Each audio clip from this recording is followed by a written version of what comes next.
6 ഇതായിട്ടാണ് എൻ്റെ ഒരു കോഴ്സ് ഓഫ് കീമോതെറാപ്പി പോയത്. അപ്പം 6 സെഷൻസ്. അപ്പം ഡിസീസ് പ്രോഗ്രസ് ചെയ്യുന്നതിനനുസരിച്ചാണ് എൻ്റെ ഓരോ ഭാഗത്തും പൊള്ളി വരാൻ തുടങ്ങി. അപ്പൊ എനിക്ക് മനസ്സിലായി, ഓക്കെ ഐ എം നിയറിങ്, ഞാൻ പോവാണ്, ഈ ലോകത്തുനിന്ന് ഞാൻ പോവാണ്.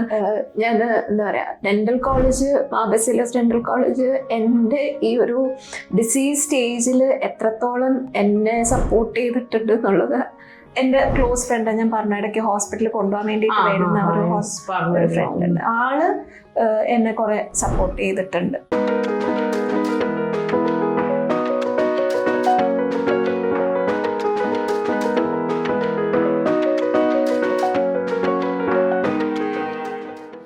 അപ്പോഴാണ് അത് ഇങ്ങനെയായി, അത് ക്ലിയർ ചെയ്യാനുള്ള പറ്റിയിട്ടില്ല.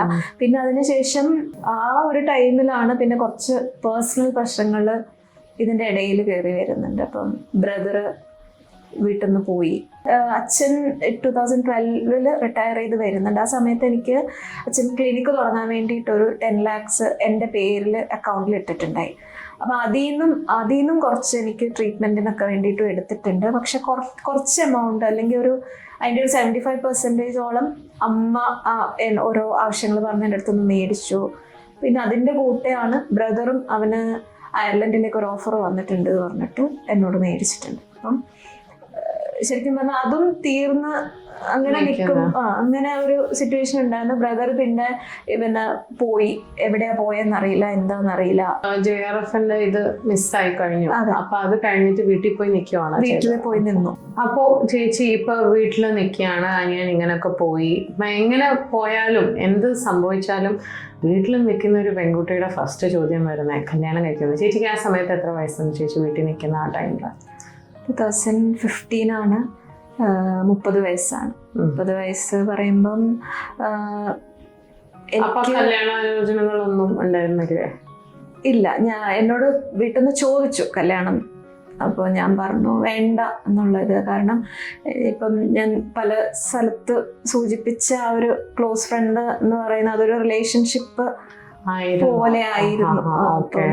അത് പക്ഷെ അത് കല്യാണം കഴിക്കും എന്ന് ഞാനും വിചാരിച്ചു. പക്ഷെ ആള് കല്യാണം എന്നുള്ളൊരു ഇതിലോട്ട് വരുമ്പം ആള് പറഞ്ഞത് സൊസൈറ്റിയുടെ മുമ്പിൽ എന്നെ കൂടെ നിർത്താൻ ആൾക്ക് താല്പര്യമില്ല എന്ന് പറഞ്ഞു. അപ്പോ ഞാൻ ശരി. പക്ഷേ സമയത്ത് ആളുടെ വീട്ടിലും കല്യാണം നോക്കുന്നുണ്ട്. അപ്പൊ എനിക്ക് ഫോട്ടോസ് അയച്ചു തരുന്നുണ്ട്, ആളെങ്ങനെയുണ്ട്, ഈ കുട്ടി എങ്ങനെയുണ്ട്, നീ കല്യാണം കഴിക്കണ്ട, നിന്നെ ഞാൻ നോക്കിക്കോളാം, പക്ഷെ എനിക്ക് കൂടെ നിർത്താൻ, കല്യാണം കഴിക്കാൻ, സൊസൈറ്റീനെ കാണിക്കാൻ എനിക്കൊരാള്, ആ ഒരു രീതി. ആള് ആക്ച്വലി ഏറ്റവും അടുത്ത് അറിഞ്ഞ ഒരാളല്ലേ? അതായത് ലൂപ്പസിന്റെ അസുഖങ്ങൾ എല്ലാ പരിമിതികളും ഏറ്റവും വേസ്റ്റ് അതുവരെ ഉള്ളതിൽ എൻ്റെ ഏറ്റവും വേസ്റ്റ് ഇതിലും എന്നെ അത്രയും സപ്പോർട്ട് ചെയ്ത് നിന്നിട്ടുള്ള ഒരാളായതുകൊണ്ടും എനിക്ക് അത്രയും വിശ്വാസം ഉണ്ടായിരുന്നു. എനിക്ക് വീട്ടിൽ നിന്ന് ശരിക്കും പറഞ്ഞാൽ കിട്ടാത്ത അക്സെപ്റ്റൻസ് എനിക്ക് ആളുടെ അടുത്തുനിന്ന് കിട്ടിയിട്ടുണ്ട്. അപ്പം അത് എനിക്ക് നേരത്തെ പറഞ്ഞ പോലെ ഫൈനാൻഷ്യലി ഹെൽപ്പ് ഒക്കെ ചെയ്തിരുന്നു. എല്ലാ രീതിയിലും ശരിക്കും പറഞ്ഞാൽ ഒരു ബോയ് ഫ്രണ്ട് ചെയ്യേണ്ട കടമകളൊക്കെ ആള് ചെയ്തിട്ടുണ്ട്. പക്ഷെ മാരേജിനോട് ചേച്ചി അപ്രോച്ച് ചെയ്തപ്പോൾ ആളുടെ കാഴ്ചപ്പാട് പുറത്തോട്ട് വന്നു അല്ലേ? ആൾക്ക് എന്തായാലും ചിലപ്പോ ഇപ്പൊ ഈ പറഞ്ഞ പോലെ ലൂപ്പസിന് അങ്ങനത്തെ ലിമിറ്റേഷൻസ് ഉണ്ടോ? മറ്റേ കല്യാണം കഴിച്ചിട്ട് കുട്ടി ഉണ്ടാവാതിരിക്കുക, അങ്ങനത്തെ എന്തെങ്കിലും ലിമിറ്റേഷൻസ് ഉണ്ടോ ചേച്ചിക്കാനുള്ള അസുഖത്തെ കുറിച്ച് അറിയാവുന്ന? അതെ. അപ്പോ കൺസീവ് ചെയ്യുന്നത് അത് ലൂപ്പസ് ശരിക്കും പറഞ്ഞാൽ എത്രത്തോളം സിവിയർ ആണ് നമ്മുടെ ബോഡിയിൽ ലൂപ്പസ് എന്നുള്ളതനുസരിച്ചാണ് ഇത് കൺസീവ് ചെയ്യുന്നതും അതിൻ്റെ ബാക്കി കാര്യങ്ങളും. കുറേ സിറ്റുവേഷൻസിൽ നമുക്ക് ആദ്യം മുതൽ പറയുകയാണെങ്കിൽ കുറേ സിറ്റുവേഷൻസിലും ആദ്യത്തെ ഇത് പ്രഗ്നൻസി മിസ്കാരേജ് ആവുന്നതിൽ നിന്ന് ആദ്യമായിട്ട് ഡയഗ്നോസ് ചെയ്ത് ലൂപ്പസ് ആണെന്ന് കണ്ടുപിടിക്കുന്ന കേസ്, അതായത് മിസ്കാരേജസ് കൂടുതലാണ്, ചാൻസസ് കൂടുതലാണ്. Unless it is properly. ഈ ഒരു കാര്യങ്ങളൊക്കെ ഈ പറഞ്ഞ ഫ്രണ്ടിന് അറിയാം. അതെ അതെ, എല്ലാ വശങ്ങളും അറിയാം. അതെ അതെ. അത് കൃത്യമായിട്ട് എല്ലാ വശങ്ങളും അത്ര നന്നായിട്ട് അറിയുന്ന ഒരാളായിരുന്നു. അപ്പോൾ ആളുടെ കാഴ്ചപ്പാടിൽ പ്രൊപ്പോസ് ചെയ്ത ഒരു കാര്യമാണ് വേറെ കെട്ടണ്ട, നോക്കിക്കോളാം അല്ലേ? പക്ഷെ ചേച്ചിയുടെ ഹാർട്ട് ആ സമയത്ത് ശരിക്കും ഒരു ഹാർട്ട് ബ്രേക്ക് ആയി കാണാം. അതെ. കാരണം നമ്മൾ ശരിക്കും പറഞ്ഞാൽ എങ്ങനെ പോയാലും ഒരു ഇന്ത്യൻ മെന്റാലിറ്റി എന്നല്ല, നമ്മുടെ മനസ്സിൽ എങ്ങനെ പോയാലും നമ്മൾ വലുതാവും, കല്യാണം കഴിക്കും, നമ്മൾ ഇന്നയാളുടെ കൂടെ ലിവ് ചെയ്യും, കുട്ടികളുണ്ടാവും. ശരിക്കും പറഞ്ഞാല് എനിക്ക് ഞാൻ വെക്കാൻ പോകുന്ന വീടിന്റെ ഒരു പേര്, എൻ്റെ ഉണ്ടാകുന്ന മക്കൾക്ക് പേര്, അങ്ങനെയൊക്കെ എൻ്റെ മനസ്സിലുണ്ടായിരുന്നു. പക്ഷെ അതിൽ നിന്നും ഒക്കെ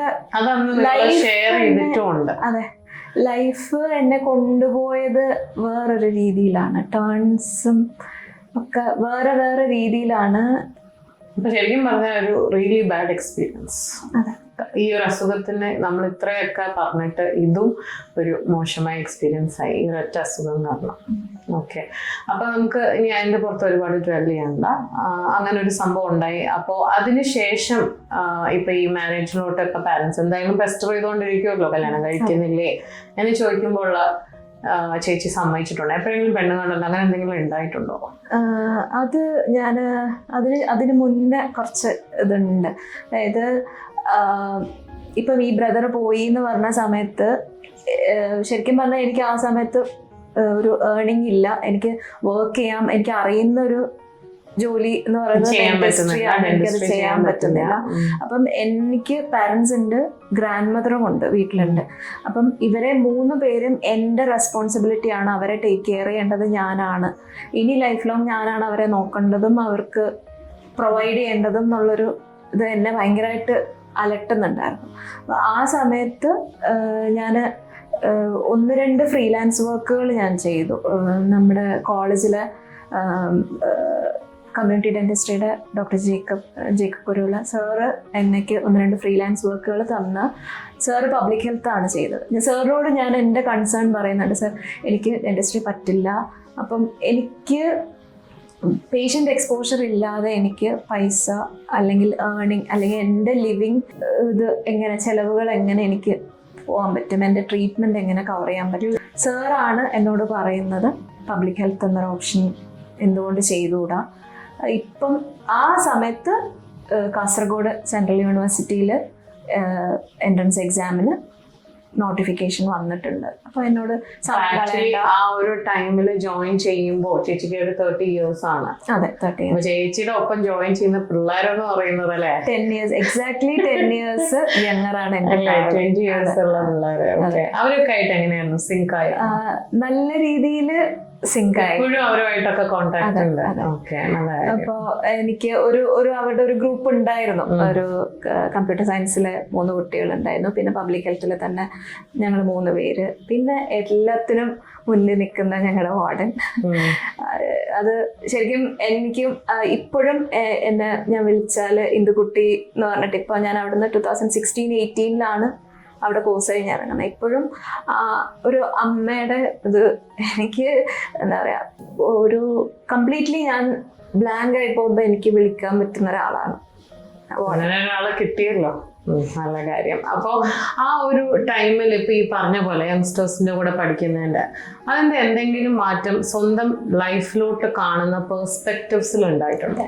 ഒരുപാട്. അതായത് ഇപ്പം എനിക്ക് ഞാൻ 2 കോളേജസിൽ പഠിച്ചിട്ടുണ്ട്. പ്രൊഫഷണൽ കോളേജിൽ പഠിച്ചു, ആർട്സ് കോളേജാണ്, യൂണിവേഴ്സിറ്റിയാണ്, ആർട്സ് കോളേജിലും പഠിച്ചു. അപ്പം ഇത് രണ്ടും തമ്മിലുള്ള ഡിഫറൻസ് ഒരു ഭയങ്കര അന്തരമുണ്ട്. പ്രൊഫഷണൽ കോളേജിലെ ആർട്സ് കോളേജിൽ നിന്നൊക്കെ നമ്മൾ കേട്ട് കൊതിച്ചിട്ടുണ്ട് അല്ലേ. ക്ലാസ്സിൽ പോകുന്നതും ബങ്ക് ചെയ്യുന്നതിനേക്കാളും കൂടുതലും എല്ലാവർക്കും അവരവരുടെ എല്ലാ കാര്യത്തിനും അവരവരുടെ അഭിപ്രായങ്ങളുണ്ട്.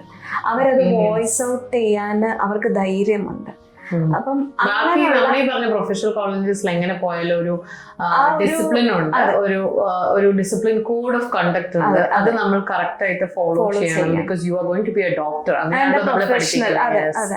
So you have to behave like a professional. അങ്ങനത്തെ ഒരു നിബന്ധന അവിടെ ഇല്ല. അപ്പൊ you got to explore yourself അല്ലേ. പല രീതിയിലുള്ള ആൾക്കാരെ, പല നാട്ടിൽ നിന്നും പല രാജ്യങ്ങളിൽ നിന്നും ഒക്കെ സ്റ്റുഡൻസ് ഉണ്ടായിരുന്നു. അപ്പം കുറെ എനിക്ക് ആൾക്കാരെ സംസാരിക്കാനും കുറെ കാര്യങ്ങൾ മനസ്സിലാക്കാനും ഓരോരുത്തരുടെ പെർസ്പെക്ടീവ്സും. ഈ ഒരു CUK ജോയിൻ ചെയ്യുന്ന മെറിറ്റിലാണോ? അതെ, അവിടെ ഒരു നാഷണൽ ലെവൽ എൻട്രൻസ് ആണ് നമ്മുടെ സെൻട്രൽ യൂണിവേഴ്സിറ്റികളിലെല്ലാം വരിക. അങ്ങനെ അതിൽ പബ്ലിക് ഹെൽത്തിൽ റാങ്ക് ലിസ്റ്റിൽ ഉണ്ടായിരുന്നു. 14th റാങ്ക് ഉണ്ടായിരുന്നു. നല്ല കാര്യം. ഒരു കോളേജിന്റെ ഫസ്റ്റ് ഇയർ എനിക്ക് ഇപ്പോഴും ഓർമ്മയുണ്ട്. Dentistry first year so tough for me. അപ്പൊ ചേച്ചി ഭയങ്കര ഇത് പറഞ്ഞില്ലേ 4 മാസമായിട്ട് നിന്ന് പാസ്സായിരുന്നു. അപ്പൊ എന്ത് പറഞ്ഞാൽ ഇപ്പം ഫ്രണ്ട്സ് പറഞ്ഞ കാര്യങ്ങളൊക്കെ കേട്ട് പോയി ഒരു എക്സാം എഴുതാം, അതിനൊന്നും ധൈര്യം എനിക്കുണ്ടാവില്ല. ഞാൻ എത്ര വായിച്ചാലും പോരാന്നാണ് എനിക്ക് തോന്നുന്നത്. ഞാൻ വിട്ടുപോയ ഒരു കാര്യമുണ്ട്. ഫൈനൽ ഇയർ പാർട്ട് 2 എക്സാമിന്റെ ആ സമയത്ത് ഇന്റേൺഷിപ്പ് ചെയ്തുകൊണ്ടിരുന്ന കുട്ടികളുണ്ടായിരുന്നു. അവര് ടേൺ എടുത്ത് വന്നിട്ട് എൻ്റെ അടുത്ത് വന്നിരുന്ന ഓരോ എക്സാമിൻ്റെതും തലേദിവസം അവരെനിക്ക് വായിച്ചു തരും. വരയ്ക്കാനുള്ള ഇത് പിക്ചേഴ്സ് കാണിച്ചു തരും. ഇത് വരയ്ക്കണം, ഇത് കഴിഞ്ഞിട്ട് ഇന്നത് എഴുതണം. അങ്ങനെ ഒരു ഇതിൽ അവരെനിക്ക് ആ ഒരു ക്യാപ്സ്യൂൾ പോലെ ആക്കി അവരെനിക്ക് തന്നിട്ടുണ്ട്. അതാണ് ഞാൻ പോയിട്ട് നെക്സ്റ്റ് ഡേ എഴുതുന്നതും. എൻ്റെ ഫൈനൽ ഇയർ ഞാൻ അങ്ങനെയാണ്. എനിക്ക് അവരെയും എനിക്ക് ഭയങ്കര ഒരു താങ്ക്സ് പറയാം. അല്ല ചേച്ചി, അപ്പൊ നമ്മളിപ്പോ കോളേജ് എത്തി, കോളേജ് നല്ലൊരു എക്സ്പീരിയൻസ് ആയിരുന്നു. മൊത്തത്തിൽ ആളങ്ങോട്ട് മാറി അല്ലേ, ഒരു മോഡേൺ ഔട്ട്ലുക്ക് ആയി അല്ലേ എല്ലാ കാര്യത്തിലും. അപ്പൊ പാരന്റ്സിനോട് അപ്പൊ ഒരു ഡിറ്റാച്ച്മെന്റ് വന്നോ ചേച്ചി? ഒരു ഇൻഡിപെൻഡന്റ് ആയെന്നൊരു ഫീൽ ആയോ? ഇല്ല, ഞാൻ അവരെ ടേക്ക് കെയർ ചെയ്യണം എന്നുള്ള ഒരു ഒറ്റ ഇതിലാണ് പബ്ലിക് ഹെൽത്ത് പഠിക്കാൻ പോകുന്നതും. അപ്പൊ ഈ പഠിത്തത്തിന് വേറെ ചെലവുകളൊന്നുമില്ല? അത് സെൻട്രൽ യൂണിവേഴ്സിറ്റി ആണ്. അപ്പം എനിക്ക് തോന്നുന്നു എൻ്റെ കോഴ്സിന് പെർ സെം 2000 അങ്ങനെ ചെറിയൊരു ഫീസ് മാത്രം. പിന്നെ എനിക്ക് റിസർവേഷൻ ഉള്ളത് കൊണ്ട് എനിക്ക് ഫീസും വന്നിട്ടില്ല, ഹോസ്റ്റൽ റെന്റും ഒന്നും വന്നിട്ടില്ല. അതെനിക്ക് ഇത്രയും കാലം അങ്ങനെ തന്നെയാണ്. എനിക്ക് പഠിക്കാനുള്ള ആവശ്യത്തിന് വേണ്ടിയിട്ട് എനിക്ക് ചെലവുകൾ അല്ലാതെയുള്ള ചെലവ്, മിസലേനിയസ് ചെലവുകൾ എന്നുള്ള അല്ലാതെ എൻ്റെ അക്കാഡമിക്സ് പരമായിട്ട് എനിക്ക് ചെലവുകൾ. അപ്പൊ ഇപ്പൊ കോളേജ് എൻഡ് ചെയ്തു, നേരെ പിന്നെ പോയിട്ട് ജോലി അന്വേഷിക്കുകയാണോ ചെയ്തത്? ഈ ഒരു മാസ്റ്റേഴ്സ് ഇൻ പബ്ലിക് ഹെൽത്ത് അല്ലേ? അതെ. അപ്പൊ അത് കഴിഞ്ഞിട്ട് നേരെ ജോലി കിട്ടുവാണോ ചെയ്തത്? അല്ല, അതിനുശേഷം കോളേജ് പ്ലേസ്മെന്റ് അങ്ങനെയൊക്കെ ഉണ്ടോ?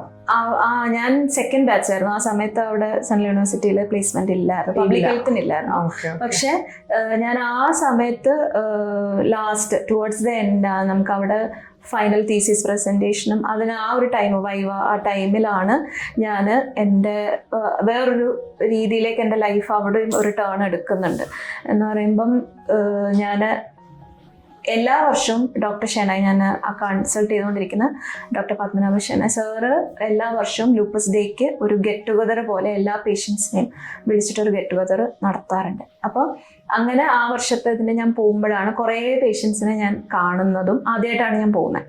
അവരെല്ലാം ഭയങ്കര ക്ലോസ് ആയിട്ടും ഒരു ഫാമിലി പോലെ എല്ലാ പേഷ്യൻസും അങ്ങനെ എല്ലാവർക്കും അങ്ങോട്ടും ഇങ്ങോട്ടും എല്ലാവരെയും അറിയാം. ഞാൻ പക്ഷെ ഫസ്റ്റ് ടൈമാണ് പോകുന്നത്. അപ്പം എനിക്കും അവരുടെ കൂടെ കൂടണം എന്ന് ഒരു ആഗ്രഹം. അങ്ങനെ ഞാൻ ഓരോരുത്തരോടും ഫോൺ നമ്പർ എല്ലാം വാങ്ങി ഗ്രൂപ്പിൽ ജോയിൻ ചെയ്തു. അപ്പോൾ കമ്മ്യൂണിറ്റി ആയിട്ട് ഫീലിംഗ് ആയിട്ട് അല്ലെ ഇവരൊക്കെ ആയിട്ട് അങ്ങോട്ട് ചേർക്കുമ്പോൾ പിന്നെ എന്തായിരുന്നു ചേച്ചിയുടെ ഒബ്സർവേഷൻ അതിൽ? എനിക്ക് മനസ്സിലായത് എനിക്ക് എൻ്റെ ട്രീറ്റ്മെൻറ്റ് പ്രശ്നമില്ലാണ്ട് പോകുന്നുണ്ട്. പക്ഷെ ഞാൻ ആ സമയത്ത് ആ ഒരു ക്ലാസ് ഒരു സെഷൻ രാവിലെ തൊട്ട് വൈകുന്നേരം വരെയുള്ള 10th സെഷനിൽ എനിക്ക് മനസ്സിലായത് കുറേ അധികം ആൾക്കാരുണ്ട് ട്രീറ്റ്മെൻറ്റ് കോസ്റ്റ് ബെയർ ചെയ്യാൻ പറ്റാണ്ട് പകുതി വഴി നിർത്തി പോകുന്നതും അതിൻ്റെ ഭാഗമായിട്ട് കോൺസിക്വൻസ് ആയിട്ട് മരിച്ചുപോയ കേസുകൾ വരെയും നമുക്ക് ലൂപ്പസിൽ കണ്ടിട്ടുണ്ട്. അപ്പോൾ ട്രീറ്റ്മെൻറ്റ് കൃത്യമായിട്ട് ചെയ്യുക, കറക്റ്റായിട്ട് ഡോക്ടേഴ്സ് പറയുന്നത് ഫോളോ അപ്പ് ചെയ്യുക എന്നുള്ളതൊരു അത് വളരെയധികം എക്സ്പെൻസീവ് ആണ്. അപ്പൊ അത് കുറെ ആൾക്കാർക്ക് ഇത് എന്താണെന്ന് മനസ്സിലാവുന്നതും ട്രീറ്റ്മെന്റ് ഡയഗ്നോസിസ് വൈകുന്നതും ട്രീറ്റ്മെന്റ് സ്റ്റാർട്ട് ചെയ്യുന്നതും ഒരു വലിയ ഫാക്ടറാണ്.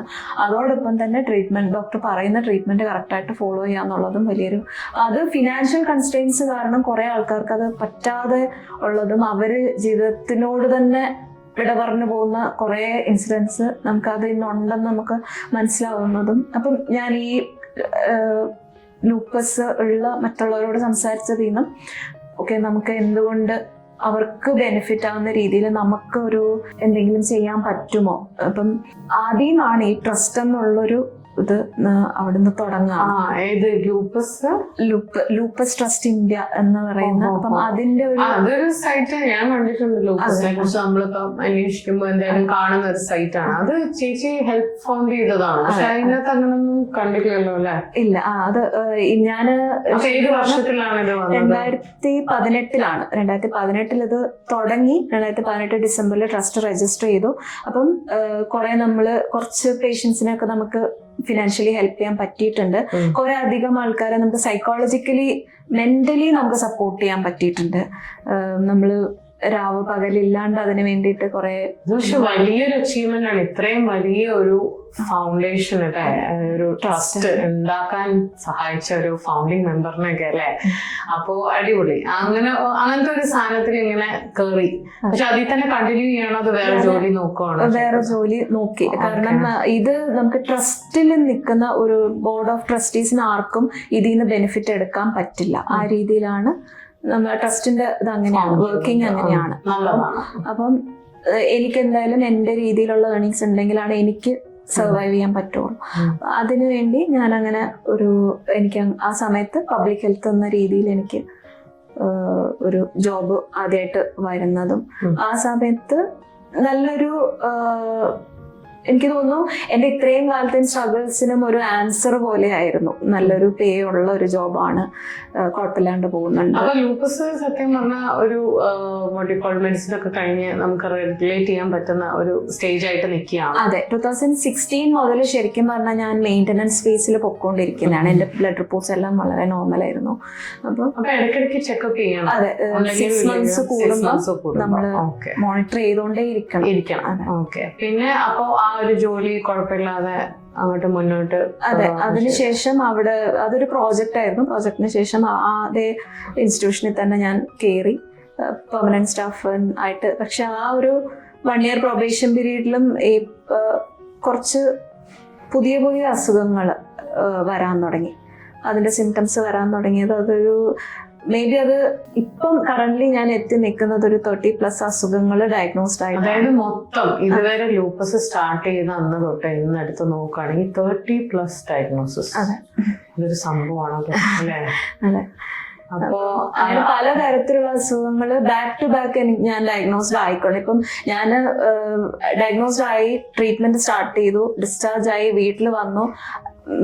അന്ന് ഈവനിങ് തന്നെയോ മേ ബി നെക്സ്റ്റ് ഡേയോ ഞാൻ പുതിയൊരു സിംറ്റമായിട്ട് വീണ്ടും പോവാണ്, അഡ്മിറ്റ് ആവുകയാണ്, പുതിയൊരു ഡിസീസ് ഡയഗ്നോസ്ഡ് ആവുകയാണ്. അങ്ങനെ ബാക്ക് ടു ബാക്ക് എനിക്ക് കുറേ ഹോസ്പിറ്റലൈസേഷൻസ് ആ സമയത്ത് വന്നു. അപ്പം അത് ശരിക്കും പറഞ്ഞാൽ എൻ്റെ പ്രൊബേഷന് പീരീഡ് ആയിരുന്നു, അത് ബാധിച്ചു. അപ്പം എനിക്കത് വർക്ക് മുന്നോട്ട് പോകാൻ ബുദ്ധിമുട്ടായി. അങ്ങനെ അവിടുന്ന് 1 year ആയപ്പോൾ ഞാൻ ഇറങ്ങി. അപ്പം അതിനുശേഷം പിന്നീട് ഒരു സ്ട്രഗ്ലിംഗ് ഫേസ് ആയിരുന്നു. അത് കുറച്ചു കാലം പിന്നെ ഇനി എന്ത് ചെയ്യണം എന്നുള്ളൊരു ഇത് വന്നു. വീട്ടിലോട്ടാണ് തിരിച്ചു വന്നത്? ഇല്ല. അപ്പം ഇതിന്റെ ഇടയ്ക്ക് ആ കോവിഡിന്റെ ടൈമാണ്, 2020 ലോക്ക്ഡൌൺ പീരീഡ് ആയപ്പോഴത്തേക്കും ശരിക്കും പറഞ്ഞാൽ ഈ back to back diseases diagnose ആവുന്ന സമയത്ത് ഹോസ്പിറ്റലൈസേഷൻസ് ഫ്രീക്വന്റ് ആയിട്ട് വന്നു. കാരണം ഇമ്മ്യൂണിറ്റി കുറവാണല്ലോ, എന്തായാലും വഴി കൂടെ പോയാൽ കിട്ടുമല്ലോ. അപ്പൊ ഫ്രീക്വന്റ് ഹോസ്പിറ്റലൈസേഷൻസ് വന്ന സമയത്ത് എനിക്ക് പാരന്റ്സ്, ഞാൻ തന്നെയാണ് ഹോസ്പിറ്റലിൽ പോകുന്നതും പിന്നെ അഡ്മിറ്റ് ആവുന്നതും ഇല്ല. അപ്പൊ പിന്നെ ഞാൻ എന്തെങ്കിലും ആവശ്യം ഉണ്ടെങ്കിൽ എന്റെ അത്രയും ക്ലോസ് ആയിട്ടുള്ള 1-2 ഫ്രണ്ട്സ് ഉണ്ട്. എൻ്റെ CUK ജൂനിയേഴ്സ് 1-2 പേരുണ്ടായിരുന്നു. അവരൊക്കെ മാറിയൊക്കെ വന്ന് നിൽക്കും. അങ്ങനെയൊക്കെ ആയിരുന്നു. അപ്പം അത് ചില കേസസ് വരുമ്പോൾ, സിറ്റുവേഷൻസ് വരുമ്പം കൺസെന്റ് എടുത്തിട്ട് ട്രീറ്റ്മെന്റ് എടുക്കേണ്ട അല്ലെങ്കിൽ MRI ഒക്കെ എടുക്കണമെങ്കിൽ കൺസെന്റ് വേണ്ട ഇതുണ്ട്. അപ്പൊ അങ്ങനെയുള്ള സിറ്റുവേഷൻസ് വരുമ്പോൾ എനിക്ക് പാരന്റ്സ് ഇല്ലാണ്ട് പറ്റില്ല എന്നുള്ളൊരു സാഹചര്യമായി. അപ്പം ഒരു ഇൻസിഡന്റ് പറയുകയാണെങ്കിൽ, ഞാൻ തൃശ്ശൂർ ആണ് അപ്പോൾ വർക്ക് ചെയ്തുകൊണ്ടിരുന്നത്. അപ്പൊ തൃശ്ശൂരിൽ നിന്ന് ആംബുലൻസിൽ ഞാൻ രാത്രിയിൽ എറണാകുളത്തേക്ക് വരുന്നുണ്ട്. തന്നെയാണ് ഞാൻ വരുന്നത്, ആംബുലൻസിലാണ് ഞാൻ തന്നെ നിലവിളി ശബ്ദമൊക്കെ ഇട്ട് വന്നു, എറണാകുളത്ത് വന്നു. പക്ഷെ വീട്ടിൽ ആരും വരുന്നില്ല. അപ്പൊ ഞാൻ അവിടെ എഴുതി കൊടുക്കുന്നുണ്ട്, നാളെ വരും, അതിനുശേഷം കുഴപ്പമില്ല, നാളെ വന്നോളൂ, ഇന്ന് ഞാൻ ഒറ്റയ്ക്കാണ്, നാളെ വന്നോളും എന്നുള്ള രീതിയിൽ ഞാൻ അവിടെ എഴുതി. ബൈസ്റ്റാൻഡർ ഇല്ലാണ്ട് അവർക്ക് അഡ്മിറ്റ് ചെയ്യാൻ പറ്റില്ലല്ലോ. അപ്പം അതിനുശേഷം 3 ദിവസം കഴിഞ്ഞ് 4ാമത്തെ ദിവസമാണ് അമ്മ വരുന്നതും ബ്രദറും കൂടെ. ബ്രദർ പോയ ബ്രദറൊക്കെ എത്തിയോ? ഇത് ശരിക്കും പറഞ്ഞാൽ ഞാൻ തന്നെ ഇനിഷ്യേറ്റീവ് എടുത്ത് ബ്രദറിനെ ഞാൻ പാരന്റ്സിനെ സമാധാനിപ്പിച്ച് പറഞ്ഞ് മനസ്സിലാക്കിയൊക്കെ ബ്രദറുമായിട്ടുള്ള റിലേഷൻഷിപ്പ് സേവ് ചെയ്തു. അപ്പൊ അതിനുശേഷം അമ്മ എന്നോട് പറയുന്ന വാക്ക്, എനിക്ക് വീട്ടിൽ നിന്ന് ഇവിടെ വരെ വരാൻ ഇത്ര രൂപ ചെലവായിട്ടുണ്ട്, നീ എനിക്കത് എപ്പോൾ തരും? ആ രീതിയിലുള്ള, ഇപ്പം എനിക്ക് അമ്മ ഒന്ന് വാ, എന്നാലാണ് എനിക്ക് ആ ടെസ്റ്റ് ചെയ്ത് എന്താന്ന് എനിക്ക് മനസ്സിലാവുള്ളൂ, ഡയഗ്നോസിസിലോട്ട് എത്താൻ പറ്റുള്ളൂ എന്ന് പറയുമ്പം അമ്മ വന്നിട്ട് പറയുന്നത് ഇതാണ്. അപ്പം അതെനിക്ക് ഇപ്പം എന്താ പറയുക, ബ്രദറിനോട് വന്ന് നിൽക്കാൻ പറയുമ്പോഴും ബ്രദർ പറയുന്നത് I have a family to take care of, എനിക്ക് ചേച്ചീനെ നോക്കിയിട്ട് ഇരിക്കാൻ പറ്റില്ല. അപ്പം കംപ്ലീറ്റ്ലി ഞാൻ ഒരു അബാൻഡൻഡ് ആയി. അപ്പം അതിനുശേഷം പിന്നെ ഞാൻ ഓരോ കാര്യത്തിനും എനിക്ക് അവരെ ഡിപ്പെൻഡ് ചെയ്യുന്നതും, അത് ആവശ്യം എന്താ പറയാ, ഒരു പ്രത്യേകിച്ചൊരു റിസൾട്ട് തരാത്ത ഞാൻ ഓരോ പ്രാവശ്യം അവരെ വിളിക്കുന്നത്, അവർ വിളിക്കും, നമ്മള് അത്രയും ശരി പ്രതീക്ഷയോടായിരിക്കും വിളിക്കുന്നത്, പക്ഷെ അവർ വരില്ല. അപ്പം അങ്ങനെ ആയപ്പോൾ പിന്നെ ലോക്ക്ഡൗണിന്റെ ടൈമിൽ ഞാൻ തന്നെ മതി, ഞാൻ തന്നെ ഇനി എന്താന്ന് വെച്ചാൽ ഞാൻ തന്നെ ചെയ്തോളാം എന്നുള്ള പോലെ ഞാൻ ഇറങ്ങി, വീട്ടിൽ നിന്ന് ഇറങ്ങി. അപ്പൊ അതിനുശേഷം ഫ്രണ്ട്സ് ആയിരുന്നു ഉണ്ടായിരുന്നു, അത്രയും സപ്പോർട്ടീവായിട്ട് ഫ്രണ്ട്സ് ഉണ്ട്, അവര് ഇടയ്ക്ക് വരും. വരുമാനത്തിന് എന്താ ചെയ്തത്? ആ ടൈമിലാണ് ഞാൻ ഒരു ഓൺലൈൻ ക്ലോത്തിങ് എന്നുള്ള രീതിയിൽ അതെ അതെ അതെ. അപ്പൊ അത് കുറച്ച് ഫണ്ട് എനിക്ക് പൂളിൻ ചെയ്യാൻ വേണ്ടിയിട്ട് ഞാൻ എൻ്റെ ബാച്ച്മേറ്റ്സിനോടും അങ്ങനെ കുറച്ച് ഫണ്ടെല്ലാം വന്നു, ഞാൻ അത് സ്റ്റാർട്ട് ചെയ്തു. പക്ഷെ അതേ ടൈമിൽ എനിക്ക് എൻ്റെ മെഡിസിൻസും ഇപ്പുറത്ത് വേണമായിരുന്നു, എൻ്റെ സർവൈവ് ഫുൾ കാര്യങ്ങളും ഈ ഒരു വേറൊരു എന്തെങ്കിലും സോഴ്സ് ഓഫ് ഇൻകം ഇല്ല എന്നുള്ളത് കാരണം എനിക്കത് പിന്നീട്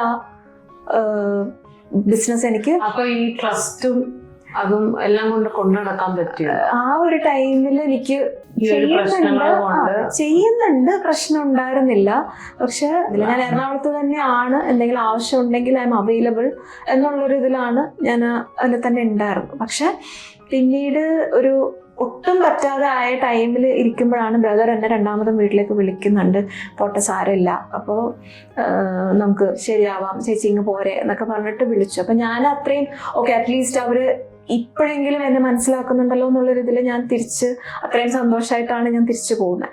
പോയി അവിടെ ചെന്നു. പക്ഷെ ഒരു 8 months ഞാൻ അവന് 2 കുട്ടികളുണ്ട്, അവരെയും ഞാൻ അത്രയും എനിക്ക് എന്താ പറയാ, എൻ്റെ മക്കളെ പോലെ തന്നെ ഞാൻ അവരെ ഓരോ കാര്യങ്ങളും ചെയ്ത് ഭയങ്കര സപ്പോർട്ട് ചെയ്ത്. അവര് മൂത്താള് 10th അപ്പൊ അവനും എക്സാമിനൊക്കെ ഹെൽപ്പ് ചെയ്യലും എല്ലാം ഉണ്ടായിരുന്നു. കഴിഞ്ഞു, എക്സാം കഴിഞ്ഞപ്പോൾ ഇതിന്റെ ഇടയ്ക്ക് ബ്രദറിന്റെ കുട്ടികൾക്കും ഫിനാൻഷ്യൽ പ്രശ്നങ്ങളുണ്ട് പറഞ്ഞിട്ട് അവന് എന്നോട് പറയുന്നുണ്ട്, ചേച്ചിക്ക് ആരോടത്തെങ്കിലും പൈസ എന്തെങ്കിലും ചെയ്യാൻ പറ്റുമോ, അറേഞ്ച് ചെയ്യാൻ പറ്റുമോ, ഞാനത് എനിക്ക് നോക്കുന്നുണ്ട്, കിട്ടിയാൽ ഉടനെ തരാം. ആ രീതിയിൽ ഞാൻ ബ്രദറിന് വേണ്ടിയിട്ട് ഞാൻ എൻ്റെ ഫ്രണ്ട്സിനോട് എനിക്ക് മേടിച്ച് പൈസ കൊടുക്കേണ്ടി വന്നിട്ടുണ്ട് ബ്രദറിന്. അപ്പം അതൊരു 5 lakhs എനിക്കൊരു ലയബിലിറ്റി ആയിട്ട് ഉണ്ടായിരുന്നു. അപ്പോഴാണ് അവൻ പറഞ്ഞത്, വീട് പ്രോപ്പർട്ടി ഷെയർ ചെയ്തിട്ട് നമുക്കത് ചെയ്യാം, അറേഞ്ച് ചെയ്ത് എല്ലാം നമുക്ക് കടം വീട്ടാം ആ ഒരു രീതിയിൽ. അപ്പോൾ ശരി എന്നാൽ അവൻ രക്ഷപ്പെടുന്നുണ്ടെങ്കിൽ രക്ഷപ്പെട്ടാൽ എനിക്കും അതൊരു ഇതാണല്ലോ വിചാരിച്ചിട്ട് ഞാനും ആയിക്കോട്ടെ എന്ന് വിചാരിച്ചു. പക്ഷെ അവനത് പ്രോപ്പർട്ടി ഷെയർ ചെയ്യാൻ പറ്റുന്നില്ല എന്ന് കാണുമ്പോൾ അവനത് എൻ്റെ പോലും അറിവില്ലാണ്ട് അവനത് ബാങ്കിൽ ലോണിന് വേണ്ടിയിട്ട് അത് കൊടുത്ത്. അപ്പൊ ആ ഒരു ടൈമിൽ പാരൻസിന് പറഞ്ഞ് എന്തോ അവൻ കൺവിൻസ് ചെയ്തു, ഫുള്ളായിട്ടും അവരെ കൊണ്ട് വിൽപത്രം എഴുതിപ്പിച്ച് ഫുള്ള് അവകാശം അവന്റെ പേരിലേക്കാക്കി കംപ്ലീറ്റ്ലി എന്നെ അവിടുന്ന്. അപ്പൊ നമ്മള് പാരന്റ്സിനെ പുറത്താക്കാതെ കേട്ടിട്ടുണ്ട്. അയ്യോ, പെങ്ങളെന്ന് പറഞ്ഞാൽ അതും കല്യാണം കഴിക്കാത്ത പെങ്ങളെ പുറത്താക്കാന്ന് പറഞ്ഞു കഴിഞ്ഞാൽ ഞാനൊക്കെ ആദ്യമായിട്ടാണ് കേൾക്കുന്നത്. അത് പക്ഷെ വില്ല് എഴുതിയതും ഞാൻ അറിഞ്ഞിട്ടില്ലായിരുന്നു. ആക്സിഡന്റലി എന്റെ കണ്ണില് പെട്ടതാണ്. അമ്മയുടെ ഫോണിൽ നിന്ന് ഞാൻ യാദൃശ്ചികമായിട്ട് കണ്ടതാണ്, ഇവരാരും ഒന്നും പറഞ്ഞിട്ടില്ല. അപ്പൊ ഞാനത് ചോദിക്കാൻ വേണ്ടിയിട്ട് സംസാരിക്കുമ്പോഴാണ് എന്നോട് ബ്രദർ എന്നോടും അല്ല, എൻ്റെ ഫ്രണ്ട്സ് 2 പേരാണ് ഇവനെ വിളിച്ചിട്ട് ചോദിച്ചപ്പോൾ പറഞ്ഞത്, എനിക്ക് ചേച്ചിക്ക് എൻ്റെ കൂടെ നിൽക്കാൻ, എന്തായാലും എൻ്റെ കൂടെ നിൽക്കണം എന്നില്ല, ഇനിയിപ്പം വേണമെന്നുണ്ടെങ്കിൽ അച്ഛൻ്റെ അമ്മയുടെ കൂടെ പോയി നിന്നോ, അതല്ലെന്നുണ്ടെങ്കിൽ ചേച്ചി എവിടെയാന്ന് വെച്ചാൽ പൊക്കോ എന്ന് പറഞ്ഞു. അങ്ങനെ എനിക്ക് പിന്നെ ബേസിക്കലി പുറത്താക്കി. അപ്പോൾ എങ്ങോട്ടെങ്കിലും പോകാനുണ്ടോ എന്ന് പോലും അന്വേഷിക്കാതെ പുറത്താക്കി. ശരിക്കും പറഞ്ഞാൽ അച്ഛനും അമ്മയും എന്റെ ട്രീറ്റ്മെന്റ് കോസ്റ്റ് ബെയർ ചെയ്യില്ല എന്നുള്ളത് എനിക്കറിയാം. അപ്പൊ അവിടെ പോയാലും കാര്യമില്ല. പിന്നെ എനിക്ക് ജീവിക്കണം എന്ന് സത്യം പറഞ്ഞാൽ എനിക്ക് ഭയങ്കര ആഗ്രഹമാണ്. ജീവിക്കണം, മുന്നോട്ട് കുറേ ജീവിക്കണം എന്ന് എനിക്ക് വലിയൊരു ആഗ്രഹമാണ്. അല്ല, ഇത് കേട്ടപ്പോ എനിക്ക് തോന്നിയ ഒരു ചോദ്യമാണ് ഞാൻ ചോദിക്കുന്നത്. ശരിക്കും പറഞ്ഞാൽ ഇതായിരുന്നു ഏറ്റവും ഒരു എന്താ പറയുക, നമ്മൾ ലോവസ്റ്റ് പോയിന്റ് ഇൻ ലൈഫ്. അതായത് എല്ലാവരും അബാൻഡൻ ചെയ്തു, ജോലി പ്രോപ്പറായിട്ടില്ല, ഇറങ്ങി പോവാൻ പറഞ്ഞു, വീടില്ല, ഒന്നുമില്ല. അതിൽ നിന്നൊക്കെ ശരിക്കും പറഞ്ഞാൽ ഒരു ലൈഫ് ഒന്ന് കംപ്ലീറ്റ്ലി സീറോ ആക്കി വെച്ച്, സീറോ നെഗറ്റീവ് പറയേണ്ടി വരും അല്ലേ. എന്നിട്ട് അതിൽ നിന്ന് എനിക്കറിയാവുന്ന ആൾക്കാർ ഇങ്ങനത്തെ ഒരു സ്റ്റേജ് എത്തിക്കഴിഞ്ഞാൽ സത്യം പറഞ്ഞാൽ സൂയിസൈഡ് എന്നുള്ള കയറാണ് എനിക്ക്. സത്യം പറഞ്ഞാൽ അങ്ങനത്തെ ഒരു ട്രെൻഡ് ആയിട്ടുണ്ട് ഇവിടെ. റിമോട്ട് കിട്ടിയാലും ഇല്ലെങ്കിലും സൂയിസൈഡാണ്. അപ്പൊ ഞാൻ ചോദിക്കുന്നത് വെച്ച് കഴിഞ്ഞാൽ അങ്ങനത്തെ ഒരു സ്റ്റേജിൽ നിന്ന് ചേച്ചി എങ്ങനെ ഇത്ര ഹോപ്പോടെയും ലവോടെയും ഇറങ്ങി വരുന്നു? കാരണം ചേച്ചിനെ മീറ്റ് ചെയ്യുന്ന ഒരാൾക്ക് ഒരിക്കലും ഇത്രയും ഡിഫിക്കൽട്ടീസ് ഫേസ് ചെയ്ത ഒരു നമ്മൾ പറയുന്ന വെച്ചാൽ ഇങ്ങനത്തെ ഫേസ് ചെയ്ത ആൾക്കാർക്ക് ഭയങ്കര കോൾഡ് ആൻഡ് ഹാർഡ് ആവുകയെന്നാണ്. പക്ഷെ ചേച്ചിനെ മീറ്റ് ചെയ്യുമ്പോഴും എപ്പോൾ സംസാരിച്ചാലും എനിക്ക് ഭയങ്കര വാംത്ത് മാത്രമേ ഫീൽ ചെയ്യാറുള്ളൂ. യു അങ്ങനത്തെ ഒരു ലവിങ് ആയിട്ടുള്ള ഒരു ക്യാരക്ടർ. അത് എങ്ങനെ മെയിൻറ്റെയിൻ ചെയ്യാൻ പറ്റുന്നു? കാരണം ഇത്രയും ആൾക്കാർ അബാൻഡൻ ചെയ്തു, ഇത്രയും ആൾക്കാർ ഇങ്ങനെയൊക്കെ ചെയ്തിട്ടും അവർ able to keep that no I will not. എനിക്ക് തോന്നുന്നു ഞാൻ കേൾക്കാൻ ആഗ്രഹിച്ച വാക്കുകളായിരിക്കും ഞാൻ എൻ്റെ അടുത്ത് വരുന്നവരോട് ഞാൻ പറയുന്നുണ്ടായിരിക്കാം. കാരണം ഞാൻ എന്ത് ഡിഫിക്കൽട്ടി ചേച്ചിയുടെ അടുത്ത് പറഞ്ഞാലും ചേച്ചി അതൊക്കെ റെഡിയാവണം. ആ ഒരു എനിക്ക് ഇത്രയും അധികം അനുഭവിക്കുന്നുണ്ടെന്ന് ഞാൻ അറിയുന്നില്ല. വിളിക്കുമ്പോഴും സംസാരിക്കുമ്പോൾ ഞാൻ ഈ പരിധി എന്തായാലും അറിഞ്ഞിട്ടില്ല. അപ്പോ സത്യം പറഞ്ഞാൽ എങ്ങനെയാണ് ആ ഒരു വിൽ പവർ? ഞാൻ എനിക്ക് പറ്റുന്ന പോലെ ജീവിക്കാൻ ഭയങ്കര ആഗ്രഹം.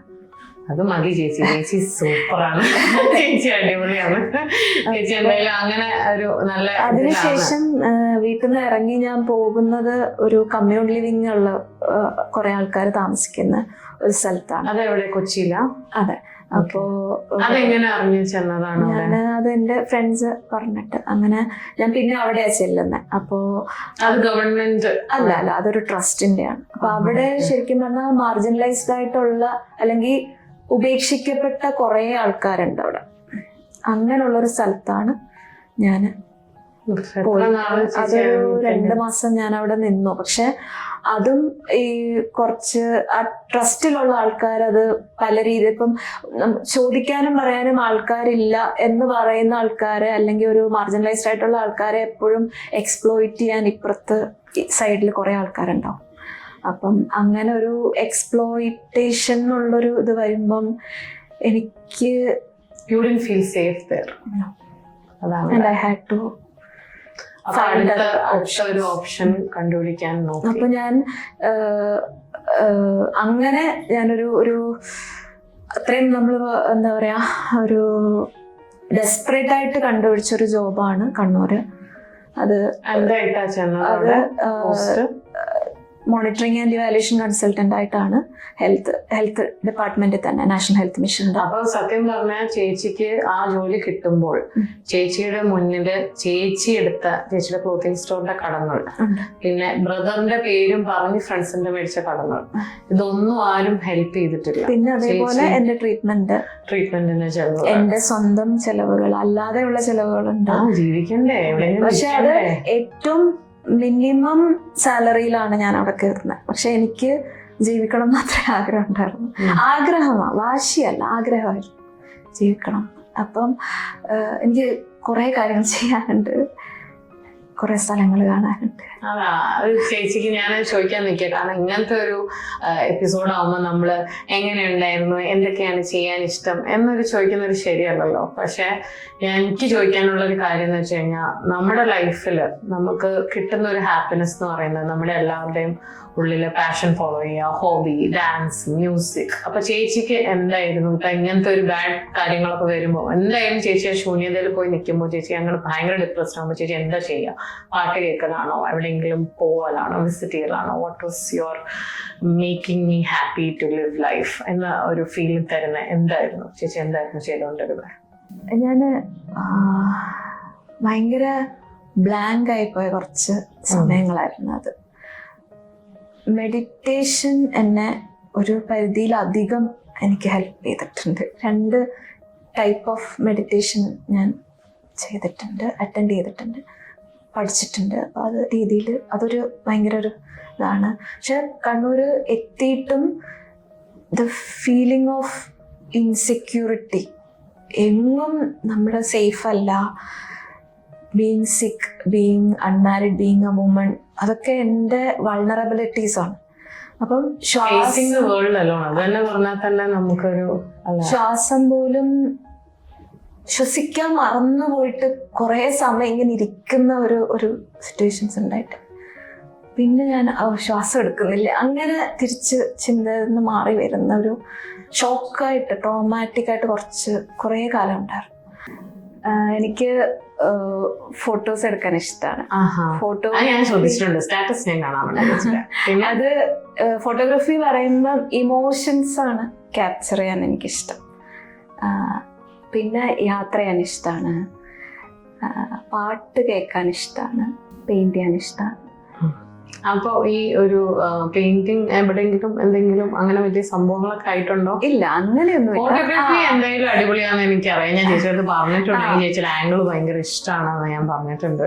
അതുകൊണ്ട് എനിക്കതറിയാം. പിന്നെ സ്ഥലങ്ങൾ വിസിറ്റ് ചെയ്യാറുണ്ടെന്ന് എനിക്കറിയാം, സ്റ്റാറ്റസ് കണ്ടാൽ പിന്നെ അറിയാമല്ലോ. അപ്പോ അതിനെ ബേസ് ചെയ്തിട്ട് നമ്മൾ ഇത്രയും നേരം ഭയങ്കരമായിട്ട് ഒരു സെന്റി മൂഡൊക്കെ ആയി എല്ലാം, നമുക്കതൊന്ന് മാറ്റി പിടിക്കാം. ഞാൻ കുറച്ച് ഫോട്ടോസ് അങ്ങോട്ട് കാണിക്കുകയാണ്, ചേച്ചി അതൊന്ന് ഗസ് ചെയ്യണം. ഞാന് യാത്ര ചെയ്യാന്ന് പറയുമ്പം സ്ഥലം, നമ്മൾ ഈ എന്താ പറയാ, എല്ലാരും പോകുന്ന സ്ഥലങ്ങൾ, എല്ലാരും കാണുന്ന, നമ്മളിപ്പോ ഒരു സ്ഥലം പറയുമ്പോ ഇപ്പം ഹൈദരാബാദ് ചാർമിനാർ ഞാൻ കണ്ടിട്ടില്ല, പക്ഷെ ഹൈദരാബാദിൽ പോയിട്ടുണ്ട്. അങ്ങനെ നമ്മള് യാത്രയാണ്, നമ്മള് സ്ഥലങ്ങളല്ല പറയില്ല. ആ യാത്ര ചെയ്യുന്ന ആ ഒരു എക്സ്പീരിയൻസ് ആണ് എനിക്ക്. ജേർണി എക്സ്പീരിയൻസ് ആണ് more important than the place destination അല്ലെ? അത് ജേർണി ഈസ് മോർ ഇമ്പോർട്ടന്റ്, അത് പറയുന്ന കാര്യമാണ്. അപ്പൊ ഇത് ഞാൻ പറയുന്ന വെച്ചാൽ കുറച്ച് നമ്മൾ പറയുന്ന കുറച്ച് അറിയുന്ന കുറച്ച് ഐക്കോണിക് പ്ലേസസ് ആണ് ഞാൻ കാണിക്കുന്നത്. പക്ഷെ അതൊന്ന് ചേച്ചിക്ക് ഗസ് ചെയ്യാൻ പറ്റുമോ എന്നുള്ളത് നോക്കാൻ വേണ്ടിയിട്ടാണ്. ഇങ്ങനെ സ്ലൈഡ് ചെയ്താൽ മതിയേ. ഇതാണ് ആദ്യത്തത്. രാമേശ്വരം.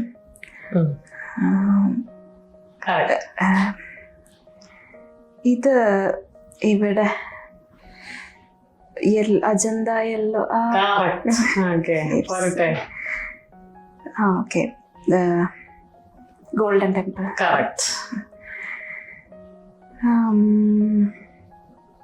ഇത് എനിക്ക് അറിയില്ല. Okay, fourth pick. പിന്നെ ഓക്കെ, ഇതിവിടെ ഞാൻ പോയിട്ടുണ്ട്, ജഡായു റോക്ക്.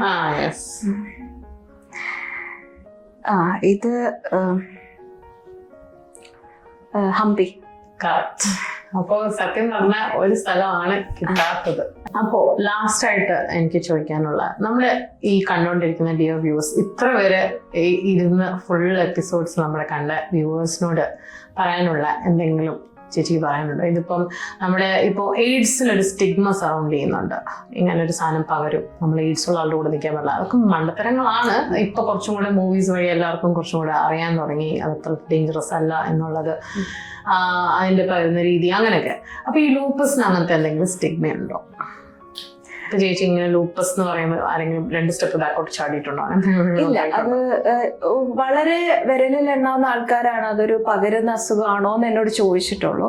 പക്ഷെ എനിക്ക് തോന്നുന്നു ഇപ്പൊ ഞാൻ ഡയഗ്നോസ് ആയ സമയം, അല്ലെ എനിക്ക് സിംറ്റംസ് ആദ്യം തുടങ്ങിയ സമയത്ത് നിന്ന് 26 വർഷമായി ഞാനിപ്പോ ഈ അസുഖം കൊണ്ട്. അപ്പം ഇപ്പൊ വരുമ്പം അറ്റ്ലീസ്റ്റ് ആ പേരെങ്കിലും, അസുഖത്തിന്റെ പേരെങ്കിലും കേൾക്കാത്ത ആൾക്കാർ വളരെ കുറവാണ്. ഞാനത് ഇന്നതാണ് അസുഖം എന്ന് പറയുമ്പോൾ അതൊരു ഓട്ടോ ഇമ്മ്യൂൺ കണ്ടീഷൻ അല്ലേ, അവിടം വരെയും ആൾക്കാരിലേക്ക് അവയർനെസ് എത്തിയിട്ടുണ്ട്. മേ ബി അതിന് നമ്മുടെ ട്രസ്റ്റും ഒരു പങ്ക് വഹിച്ചിട്ടുണ്ടാവാം. പലരും വീഡിയോസ് ചെയ്തിട്ടുണ്ട്. അപ്പൊ അതിൽ നിന്നൊക്കെ ആൾക്കാർ കുറച്ചും കൂടെ മേ ബി മെഡിക്കൽ ഫ്രട്ടേണിറ്റി അതിന് എഫേർട്ട് എടുത്തിട്ടുണ്ട്. അപ്പം ആ രീതിയിൽ ആൾക്കാരിലേക്ക് അവയർനെസ് പോയിട്ടുണ്ട്, കമ്മ്യൂണിക്കബിൾ അല്ല എന്നുള്ളത്. അല്ല, അപ്പൊ ഈ ഒരു ഞാൻ ചോദിക്കുന്ന വെച്ചാൽ ഇപ്പൊ നമ്മൾ ഇത് കണ്ടുകൊണ്ടിരിക്കുന്ന അൺസർട്ടൻഡ് ആയിട്ടുള്ള പാരന്റ്സ് ആണെങ്കിലും ഇത് പെട്ടെന്ന് നമുക്ക് കിട്ടുന്ന ഡയഗ്നോസിസ് ഷോക്ക്ഡ് ആയിട്ടുള്ള, ഇപ്പൊ പറഞ്ഞില്ലേ മിസ്കാരേജിലൂടെ അറിയപ്പെടുന്നു. സത്യം പറഞ്ഞാൽ അതിലൂടെ ഒക്കെ അറിയപ്പെടുക എന്ന് പറഞ്ഞാൽ അതിൽ പരം നമുക്കിങ്ങനെ തകരാനില്ല, കാരണം നമ്മൾ ഓൾറെഡി തകർന്ന് നിൽക്കുന്ന സമയം. അപ്പൊ അങ്ങനത്തെ ഒരു ആൾക്കാരോട് എന്താ പറയാനുള്ളത് ചേച്ചിക്ക്? റീസെന്റ് അഡ്വാൻസസ് ഉണ്ട് ട്രീറ്റ്മെന്റിലും. അതായത് ഇപ്പോൾ വരുമ്പം കുറച്ച് നമ്മൾ ഇപ്പം ഡെയിലി ഹെപ്പാരിൻ ഇഞ്ചക്ഷൻ എടുക്കേണ്ടി വരുന്നുണ്ട്. ഇത്ര മാസം കൂടുമ്പം കുട്ടിക്ക് സ്കാൻ ചെയ്യണം, കുട്ടിക്ക് വേറെ പ്രശ്നമൊന്നുമില്ല എന്നുള്ളത്. അങ്ങനെയുള്ള കുറച്ച് കാര്യങ്ങൾ, എക്സ്ട്രാ കുറച്ച് കാര്യങ്ങളും കൂടെ നോക്കുക. മെഡിസിൻസ് നമ്മളൊന്ന് ശ്രദ്ധിച്ച് മാറ്റി, ഡോക്ടർ പറയുന്നതിനനുസരിച്ച് ചില മെഡിസിൻസ് മാറ്റി കൊടുക്കണ്ടേ. അപ്പം അതെല്ലാം നോക്കി കൃത്യമായിട്ട് അത് ഫോളോ അപ്പ് ചെയ്ത് പോകുന്നുണ്ട്. പിന്നെ എപ്പോഴും സന്തോഷമായിട്ടിരിക്കുക, ചുറ്റുമുള്ളവർ ആയിട്ട് നല്ല രീതിയിൽ സന്തോഷമായിട്ട് നിൽക്കുക. അവര് നമ്മളെ സപ്പോർട്ട് ചെയ്യാൻ ചുറ്റും ആൾക്കാരുണ്ടെങ്കിൽ നമുക്ക് എവിടെ വരെ പോകാൻ പറ്റും, എന്തും നമുക്ക് ചെയ്യാൻ പറ്റും. എനിക്കിപ്പോൾ 40 വയസ്സുണ്ട്. അപ്പോൾ 26 വർഷമായിട്ട് ലൂപ്പസായിട്ട് ജീവിക്കുന്ന ഒരാളാണ്. എനിക്ക് പല സിറ്റുവേഷൻസ് ഉണ്ടായിട്ടും എനിക്ക് ഓരോ ദിവസവും എനിക്ക് മുന്നോട്ട്, അല്ലെ ഓരോ നിമിഷവും എനിക്ക് മുന്നോട്ട് പോകാൻ എനിക്ക് ധൈര്യം തരുന്നത് എൻ്റെ ക്വാളിഫിക്കേഷനും എൻ്റെ സർട്ടിഫിക്കറ്റ്സുമാണ്. ഇപ്പം നമ്മൾ എപ്പോഴും ഒരു പെണ്ണാണ്, നീ കല്യാണം കഴിച്ച് പോകേണ്ടതാണ് എന്നുള്ളതിനേക്കാളും നമ്മൾ നമ്മുടെ സ്വന്തം നിലനിൽപ്പ് ആദ്യം ഒരു ഭദ്രമാക്കുക. നമ്മൾ ലീവ് എ ലിറ്റിൽ, നമ്മൾ നമ്മുടേതായ രീതിയിൽ നമ്മൾ കുറച്ച് സേവിങ്സ് ഉണ്ടാക്കുക, നമ്മൾ ഏൺ ചെയ്യുക. കുറേ ഇൻസിഡൻസ് നമുക്ക് ചുറ്റും നടക്കുന്നുണ്ട്. ഒരു പെണ്ണായതിൻ്റെയും കല്യാണം കഴിഞ്ഞ് ചെല്ലുന്നതിൻ്റെയും ബുദ്ധിമുട്ടുകൾ. കല്യാണം കഴിക്കുക എന്നുള്ളതല്ല അൾട്ടിമേറ്റ് എയിം എന്ന് പറയുന്നത്. നമ്മൾ നമ്മുടെ സ്വന്തം കാലിൽ നിൽക്കുക, ഫിനാൻഷ്യൽ ഇൻഡിപെൻഡൻസ് എന്നുള്ളത് വളരെ വലിയൊരു ഇതായിട്ട് ഞാൻ കാണുന്നുണ്ട്. അതുകൊണ്ട് മാത്രമായിരിക്കാം ഞാൻ ഇപ്പോഴും സർവൈവ് ചെയ്യാൻ, എനിക്ക് മുന്നോട്ട് നോക്കാനും മുന്നോട്ട് ജീവിക്കാനും എനിക്ക് പറ്റുന്നത്. എനിക്ക് തോന്നുന്നത് അത് ഭയങ്കര ഒരു സ്ട്രോങ് ആൻഡ് വാലിഡ് പോയിന്റ് ആണ്. ഇന്നത്തെ ജനറേഷൻ അത് ശരിക്കും കേൾക്കേണ്ടിയിരിക്കുന്നു. കാരണം ഇപ്പോഴും നമ്മൾ എത്ര ഫോർവേഡ് ആണ്, നമ്മളെല്ലാവരും ഫോർവേഡ് ആണെന്ന് പറഞ്ഞാലും ഇനിയും എനിക്ക് തോന്നുന്നു കേരളത്തിന്റെ ചില മൂലകളിൽ ഇപ്പോഴും കുട്ടികളെ പഠിപ്പിച്ചു വരുന്ന നീ വലുതായിട്ട് കല്യാണം കഴിക്കണം, ആ വീട്ടിൽ പോയിട്ട് അവിടെ എല്ലാരെയും നോക്കണം, അതാണ് നിന്റെ കർത്തവ്യം, ഇങ്ങനെയാണ് പഠിപ്പിച്ചു വിടുന്നത്. നമ്മൾ ആ കല്യാണം കഴിക്കണ്ടെന്നോ അവിടെ പോയി ആരെയും നോക്കണ്ടെന്നോ ഒന്നുമല്ല നമ്മൾ പറയുന്നത്. പക്ഷെ ഇതിനൊക്കെ പോകുന്നതിന് മുമ്പ് സ്വന്തം ഫൈനാൻഷ്യൽ ഇൻഡിപെൻഡൻസ് ഒന്ന് കയ്യിൽ വെച്ചിട്ടുണ്ടെങ്കിൽ എന്തെങ്കിലും ജീവിതത്തിൽ ചേച്ചിക്ക് കിട്ടിയ പോലെ ഒരു ഫേസ് ചെയ്യേണ്ട ഒബ്സ്റ്റക്കിൾസ് വരുമ്പോൾ ഇതുപോലെ കുലുങ്ങാതെ നിൽക്കാൻ പറ്റണമെങ്കിൽ കയ്യിൽ ഇതെങ്കിലും വേണം. ഒരു ക്രൈസിസ് വരിക എന്ന് പറഞ്ഞാല് പറയും. ഇപ്പൊ എന്നോട് കുറെ ആൾക്കാർ പറഞ്ഞിട്ടുണ്ട്, ഞാനായിരുന്നെങ്കിൽ അത് ചെയ്യില്ലായിരുന്നു, എങ്ങനെ പറ്റുന്നു. പക്ഷെ എനിക്ക് മനസ്സിലായിട്ടുള്ള എല്ലാ മനുഷ്യന്മാർക്കും സർവൈവ് ചെയ്യാനുള്ള ഒരു കഴിവ് ദൈവം കൊടുത്തിട്ടുണ്ട്. നമ്മൾ ആ ഒരു ക്രൈസിസിൽ എത്തുമ്പം നമ്മൾ തകർന്നു പോവല്ല. നെക്സ്റ്റ് എന്താണ് എന്നുള്ളത് അത് എല്ലാവർക്കും ഉണ്ട്. നമ്മളൊരു ചില സമയത്ത് നമ്മൾ ഈസി വേ ഔട്ട് എന്ന രീതിയിൽ ലൈഫിനെ ഫേസ് ചെയ്യാനുള്ള ബ്രേവറി കാണിക്കേണ്ട സ്ഥാനത്ത് ഒരു സൂയിസൈഡ് എന്നൊരു കവേർഡ്നെസ് മൂഡാണ് എടുക്കുന്നത്. അതൊന്ന് എനിക്ക് തോന്നുന്നത് ഇന്നത്തെ ജനറേഷൻ കുറച്ചും കൂടെ കാണേണ്ടിയിരിക്കുന്നു. ചേച്ചി പറഞ്ഞത് വാല്യൂ പോയിന്റ് ആണ്. അപ്പോൾ thank you so much for spending so much time. ചേച്ചി ഷെയർ ചെയ്തത് ഭയങ്കര ട്രാജിക് ആണ്. എനിക്ക് ഇപ്പോഴും ഓർക്കുമ്പോൾ I can't believe how much things you went through. പക്ഷെ ഈ ഒരു കാര്യത്തിലൂടെ ഒക്കെ പറഞ്ഞെങ്കിലും പോയെങ്കിലും ഇപ്പൊ എൻഡ് ചെയ്യുമ്പോഴും ചേച്ചിയുടെ മുഖത്തുള്ള ഒരു സന്തോഷമില്ല. ഞാൻ പറഞ്ഞു ചേച്ചിയുടെ അടുത്ത് സംസാരിക്കുമ്പോൾ തന്നെ ഒരു വാംത്താണ് എനിക്ക് ഫീൽ ചെയ്യുന്നത്. ഇത്രയൊക്കെ അധികം സംഭവിച്ചിട്ടും മിക്ക ആൾക്കാർ ഈ കഥകൾ ഒരിക്കലും ഒരു ക്യാമറയുടെ മുമ്പിൽ പറയാൻ ഇഷ്ടപ്പെടില്ല. പക്ഷെ ചേച്ചി അതിന് കാണിച്ച ധൈര്യം ശരിക്കും അപ്രീഷിയേറ്റ് ചെയ്യുന്നു. Thank you so much for sharing your feelings with us. കാരണം അത് എനിക്ക് തോന്നുന്ന അത്ര ഈസിയായ കാര്യമല്ല, ചേച്ചി ചെയ്തൊരു വലിയ കാര്യമാണ്. അപ്പോൾ നമ്മുടെ ഭാഗത്തുനിന്ന് ചെറിയൊരു സ്നേഹോപഹാരം. Thank you so much for coming on our show. Thank you Nora. ഇപ്പം എൻ്റെ ലൈഫ് ഞാൻ കൊണ്ടുപോയത്, എനിക്ക് കുറേ കാര്യങ്ങൾ എനിക്ക് സമൂഹത്തിനോട് പറയാനുണ്ടായിരുന്നു. അത് എനിക്കിതിലൂടെ പറ്റി എന്ന് ഞാൻ വിചാരിക്കുന്നു. അതിന് അവസരം തന്നതിനും അവരയ്ക്കും thank you and thank U.